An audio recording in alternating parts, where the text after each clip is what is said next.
Hello everyone, ఈరోజు recipe వచ్చేసి vegetable sambar అండి. వెజిటేబుల్ సాంబార్ కోసం ముందుగా మన ఇంట్లో ఉన్న ఏ కూరగాయ అయినా సరే మనము సాంబార్లో వేసి చేసుకోవచ్చు.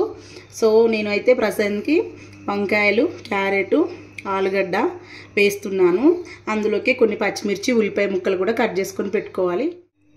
సో వెజిటేబుల్స్ అని కట్ చేసి పెట్టుకున్న తర్వాత ఒక కుక్కర్లో పప్పు వేసి ఉడకబెట్టుకోవాలండి. ఒక హాఫ్ అన్ అవర్ ముందే పప్పును కనుక కడిగి పెట్టుకున్నట్టయితే ఇలా మంచిగా మెత్తగా ఉడికిపోతుంది.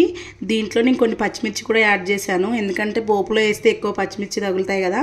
దీన్ని ఇప్పుడు మనం పప్పు గుత్తితోటి మంచిగా మెదుపుకొని సాంబార్లో యాడ్ చేసుకోవాలి. సో ఇప్పుడు స్టవ్ వెలిగించి ప్యాన్ పెట్టుకొని పప్పుచారుకు సరిపడా ఆయిల్ వేసుకోవాలండి. ఆయిల్ ఆల్రెడీ హీట్ అయిపోయింది. ఇప్పుడు ఇందులోకి ఆవాలు, జీలకర్ర వేసుకోవాలి. అండ్ పచ్చిమిర్చి, ఆనియన్ కూడా వేసుకోవాలి. పచ్చిమిర్చి, ఆనియన్స్ అనేది రెండు ఒకేసారి వేసుకున్నా సరిపోతుంది, ఎందుకంటే అవి ఈక్వల్గానే ఫ్రై అయిపోతాయి మనకు. ఇవి మరీ ఎక్కువ ఫ్రై అవ్వాల్సిన అవసరం లేదు. సాంబార్లోకి ఆనియన్ మనకు కొంచెము మెత్తగా తగులుతేనే బాగుంటుంది. ఇవి కొంచెం మగ్గనిద్దాం. ఇప్పుడు వేగిపోయాయండి పచ్చిమిర్చి, ఆనియన్. కొంచెం వెల్లుల్లి ముద్ద వేసుకొని కొద్దిగా ఫ్రై చేసుకోవాలి. ఇందులోకే మెంతి కూర మరియు ఉల్లికడలు కూడా వేసుకోవాలండి. ఉల్లికడలు, మెంతి కూర అనే ఆప్షనలే, అంటే నాకు ఇంట్లో ఉంది అందుకనే నేను వేస్తున్నాను. ఇన్కేస్ వేసుకోకుండా బాగుంటుంది, వేసుకుంటే ఇంకొంచెం ఫ్లేవర్ అనేది బాగుంటుంది. దీన్ని ఇంకొంచెం మగ్గనిద్దాము. సో ఉల్లిగడ్డలు, మెంతి కూర కూడా మంచిగా వేగిపోయింది. ఇప్పుడు మనం ఇందులోకి వెజిటేబుల్స్ యాడ్ చేసుకుందాం. అన్నీ ఒకేసారి వేసేసుకుందాం, ఎందుకంటే ఇవి మనకు ఓవర్ కుక్ కావాల్సిన అవసరం లేదు. మళ్ళీ సాంబార్లో మంచిగా ఫ్రై అవుతాయి కాబట్టి వీటిని ఇలా మంచిగా కలుపుకోవాలి. ఇవి కాసేపు మగ్గనిచ్చుకుందామండి సిమ్లో పెట్టి. వెజిటేబుల్స్ అనేవి మగ్గిపోయాయండి. ఇప్పుడు ఇందులోకి పసుపు వేసుకుందాము. నేను పసుపు ముందుగానే ఎందుకు వేసుకోలేదంటే, పసుపు వేస్తే తొందరగా అడుగు పట్టిపోతుంది, అంటే అడుగు అనేది మాడిపోతూ ఉంటుంది.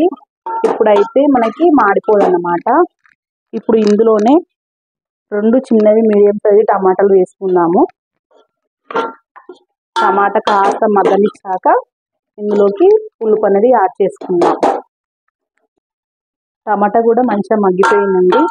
ఇప్పుడు ఇందులోకి మనం చింతపండు పులుసు అనేది వేసుకుందాము. చింతపండు పులుసు ముందుగా తీసి పెట్టుకున్నాను, ఇలా చిక్కగా వేసుకొని ఇప్పుడు ఈ పులుసులోకి మనం పప్పుచారు క్వాంటిటీకి సరిపడా వాటర్ అనేది యాడ్ చేసుకోవాలి. ఇందులోకి ఇంకొద్దిగా వాటర్ యాడ్ చేస్తున్నాను నేను.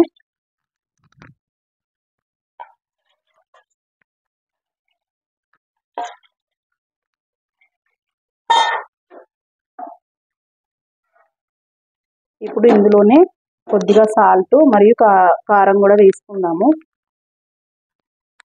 ఇప్పుడు ఇందులో కారము నేను ఆల్రెడీ ముందు కొన్ని పచ్చిమిర్చి వేసుకున్నాను కానీ ఇంకొంచెం కారం వేస్తున్నాను, మరి చప్పగా ఉంటుందన్నమాట. అలాగే ఇంకొద్దిగా సాల్ట్ను కారం మీ రుచికి సరిపడా మీరు వేసుకోవాలండి. అది మీ క్వాంటిటీని బట్టి. కొంచెం పులుపులో అయితే సాల్ట్ ఎక్కువనే పడుతుంది పప్పుచారులో అయితే. ఇప్పుడు ఈ పప్పుచారు అనేది, పులుసు అనేది మంచిగా మరగనిద్దాము.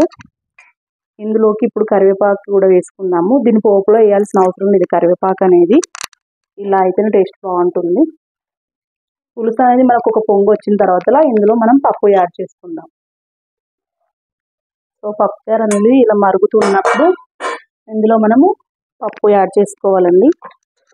పప్పుని ఇలా మెత్తగా మెదిపి ఇందులో వేసేసుకుందాం.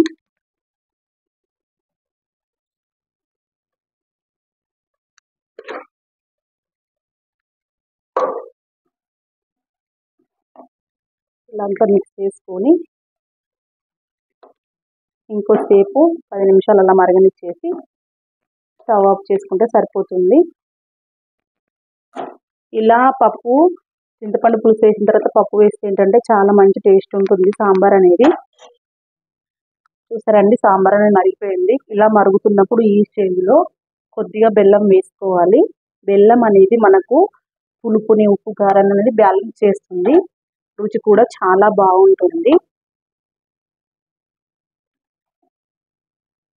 ఇంతే అండి. ఇంకా ఇందులో మనకి కొత్తిమీర వేసేసుకొని స్టవ్ ఆఫ్ చేసుకుంటే సరిపోతుంది. సో ఎంతో రుచికరమైన సాంబార్, వెజిటేబుల్ సాంబార్ అనేది మనకు రెడీ అయిపోయిందండి. ప్లీజ్ లైక్ చేయండి, షేర్ చేయండి, సబ్స్క్రైబ్ చేయండి. Thank you for watching.